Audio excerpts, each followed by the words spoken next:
दिलशाद बेगम रेहान की ड्यूटी अमल के ऊपर लगा देती है कि आपने अमल के ऊपर नज़र रखनी है, जहां पर भी ये जाती है आपने एक एक रिपोर्ट जो हमें बतानी है।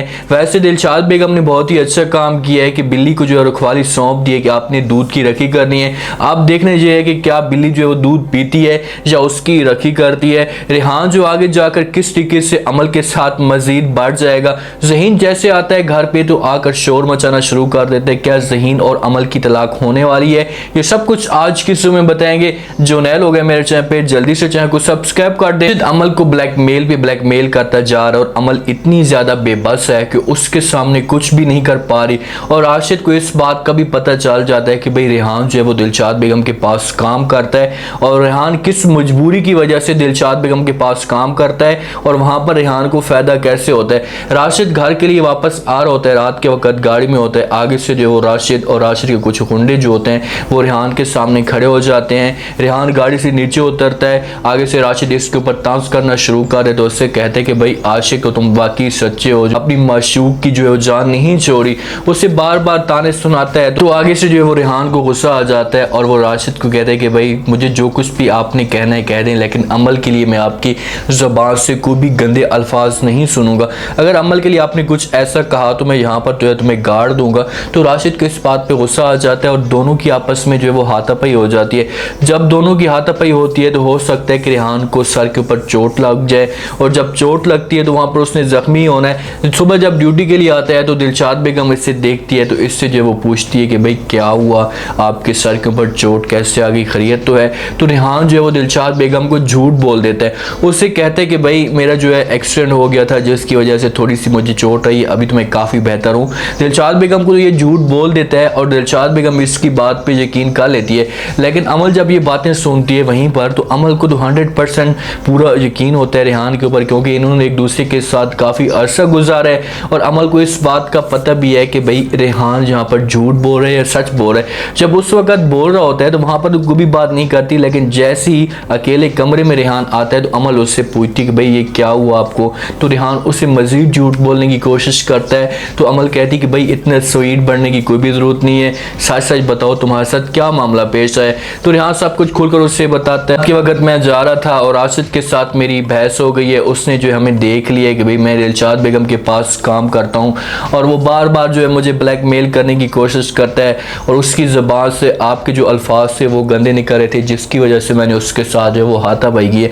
अमल समझाने की कोशिश करेगी, वहाँ पर रेहान को कहेगी कि भाई आप ऐसा कुछ भी ना करें, आपके पीछे जो वो ख़ानदान बैठा हुआ है, आपने उनकी ज़िंदगी को गुजारना है, आप मेरी वजह से किसी के साथ मुँहमारी ना करें।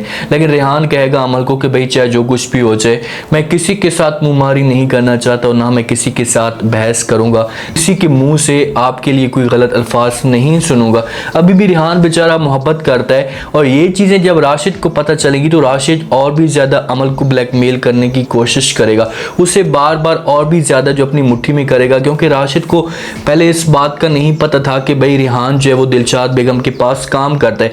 अब दिलशाद की फैमिली को इस बात का तो बिल्कुल भी नहीं पता कि रेहान यहाँ पर किस वजह से काम करता है, वो तो दूध पीने के लिए काम कर रहा है। जैसे ज़हीन जो है वो रिहा होकर आता है तो उसके बाद जो है वो घर में आकर शोर मचाना शुरू कर देते हैं, क्योंकि दिलशाद जो है वो समझाने की कोशिश करती है, रेहान भी समझाता है, सब इसे समझाते हैं अमल को कि भाई अगर ज़हीन के इसमें कोई भी कसूर नहीं है तो आप ये ऐसा करेंगे ये केस वापस ले लें और ज़हीन को इस कार में आने दें। ज़हीन जब घर में आता है तो शोर मचाना शुरू कर देता है। सबसे पहले तो वो अमल के साथ बहस करता है कि भाई आप मुझे बताएं तो सही आपने मेरे साथ इस किस्म की हरकत क्यों की है, जब मैं ऐसा केस ही नहीं कर सकता या इस तरह का मारने का तुम्हारे ऊपर कोई इल्ज़ाम नहीं लगा सकता तो फिर आपने मेरे ऊपर इस तरह का केस क्यों बनवाया है। तो अमल कहेगी कि भाई मैं डरने वाली नहीं हूँ, मुझे जो है वो सब कुछ पता है कि आपने सब ने मिलकर मारने की कोशिश की थी, इसी वजह से मैंने पुलिस में जाकर रिपोर्ट करवाई है। चाँद वाले जो होंगे वो डर जाएंगे कि भाई आखिरकार और अमल का जो दुश्मन है वो कौन हो सकता है, कौन इस किस्म की जो वो हरकत कर सकते हैं। अब रेहान को भी पता है और उसके बाद अमल को भी हो सकता है कि इस बात का पता हो कि राशिद इस किस्म की हरकत कर सकता है,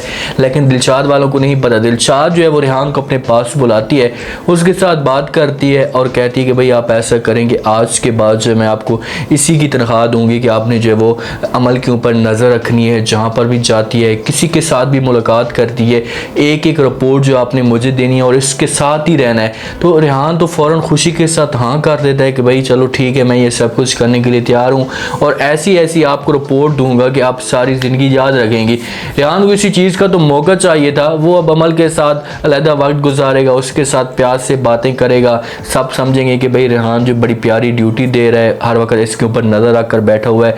लेकिन इन लोगों को नहीं पता कि भाई आप लोगों का ये दूध पीते जा रहा है। अमल और रेहान के दरमियान जो है मज़ीद जो आपस में एक क्लोजिंग होगी वो बढ़ती जाएगी, एक दूसरे को और भी ज़्यादा जो है वो समझना शुरू कर देंगे। हाँ, ये तो सारा का सारा इल्ज़ाम जो है वो अमल के ऊपर लगा देती है। वो सोनिया को कहती है कि भाई आपकी बेटी जो है वो झूठी थी, जिसकी वजह से ज़हीन जेल से रिहा होकर वापस आ गया और आपकी बेटी ने इसी वजह से केस जो है वो वापस लिया था। अमल को आप नहीं जानती, वो हमारे ख़ानदान को बर्बाद करना चाहती है, वो ज़हीन को ख़त्म करना चाहती है, पता नहीं किसी और के साथ मोहब्बत करती है। सोनिया को भी आगे से बड़ा गुस्सा आता है और वो जो है वो समझाने की कोशिश करती है हानि को, भाई ऐसा कुछ भी नहीं था, आप ऐसे ही इसके ऊपर इल्ज़ाम लगा रही हैं, ज़हीन ने कुछ किया होगा जो अमल ने जो है वो इस किस्म की हरकत की है और अमल को इसके ऊपर तरस आ गया होगा, जिसकी वजह से उसने केस वापस ले लिया है। भी आता है और आकर सोनिया को बातें सुनाता है, उससे कहते हैं कि भाई आप अपनी बेटी की जो है वो हरकतें देखें, उसके काम देखें।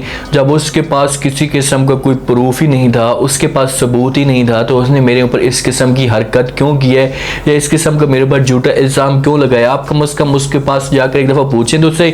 तो सोनिया जो अपने पास हो सकता है अमल को बुलाए, जब अमल को मिलने के लिए जाए तो उसके साथ बात करती है और कहती है कि भाई मुझे ये तो बता, ज़हीन के साथ मेरी बात हुई थी और उसने मुझे सब कुछ बताया कि भाई आपने उसके ऊपर ऐसी इल्ज़ाम लगाया। आप कम से कम थोड़ा सा सोचें तो सही, हमारे ख़ानदान के बारे में एक इतनी बड़ी बात बन गई थी, आपको इस चीज़ का सोचना चाहिए था। अमल कहती है कि माँ जी चाहे जो कुछ भी हो जाए, मैंने कोई भी इल्ज़ाम नहीं लगाया और इन लोगों से मैं डरने वाली नहीं हूँ। अब मैं इनका मुकाबला करूँगी चाहे जो कुछ भी हो जाए, अगर ये मेरे ऊपर कोई भी बात करें मैं पीछे नहीं हटूँगा। तो जुल्म जो वो सहते सहते दिल इतना पत्थर बन चुका है कि वो इस चीज़ से पीछे कभी भी नहीं हटेगी। अगर ये लोग सचमुच में भी ये काम करते हैं तो इसने फिर भी इल्ज़ाम जो इसके ऊपर ही लगाना है और अगर झूठ में भी करते हैं तो फिर भी ये लोग फंसेंगे। इसी वजह से ज़हीन की जो फैमिली होगी वो थोड़ी बहुत डर जाएगी, पीछे हो जाएगी कि भाई अब क्या किया जाए, ये लड़की तो सारा के सारे इल्ज़ाम मेरे ऊपर लगाती जा रही है और बाद में भी ये इन्हें ब्लैकमेल करेगी कि भाई मेरे साथ जो कुछ भी होगा तो आप तीनों जाकर फंसेंगे। तो इसी वजह से ये डर जाएंगे और अमल का और भी ज़्यादा ख्याल करेंगे। लेकिन इन लोगों को इस बात का तो नहीं पता कि भाई इन्होंने जो है अपने घर के अंदर ही जो है वो दुश्मन रखा हुआ है जो अमल को बार बार ब्लैकमेल करता है और राशिद को अभी तो और भी ज़्यादा मौका मिल चुका है, वो और तरीके से अमल को फिर फंसाने की कोशिश करेगा। उम्मीद है आज के रिव्यू, आज का ये टीज़र आप लोगों को पसंद आया होगा। आपने कमेंट सेक्शन में अपनी कीमती लाजमी दिनों बताने का आपको क्या लगता है कि भाई जिस हिसाब से दिलशाद बेगम ने एक अच्छे सिक्योरिटी गार्ड की ड्यूटी लगाई है रेहान की, अमल की रखवाली की, तो क्या रेहान जो है वो अच्छी तरीके से रखवाली कर पाएगा?